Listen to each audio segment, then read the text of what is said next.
আসসালামু আলাইকুম সুপ্রিয় দর্শক, আমি আবারও হাজির হয়ে গেলাম আপনাদের মাঝে নতুন আরেকটি কৃষিমূলক ভিডিও নিয়ে। চলুন তাহলে দেরি না করে শুরু করা যাক আজকের ভিডিও।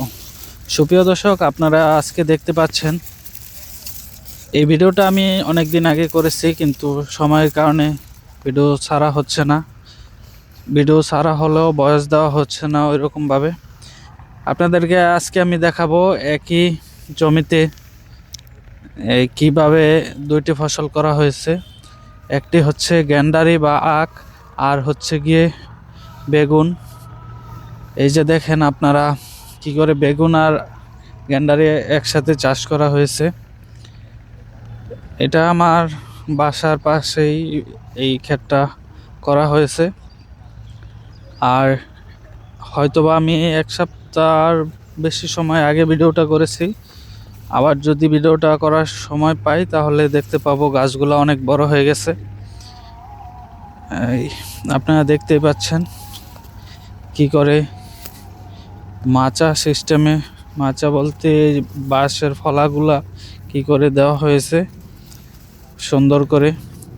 আর 2 হাত দূরত্ব বা 3 হাত দূরত্ব হবে আখের যে কেলগুলা দেওয়া হয়েছে।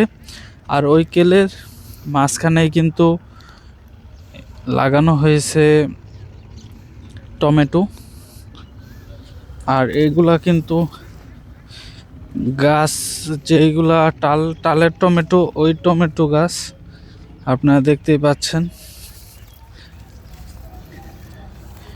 আপনারা চাইলে কিন্তু এরকমভাবে ফসল করতে পারেন। আখটা যেহেতু 1 বছরই ফসল,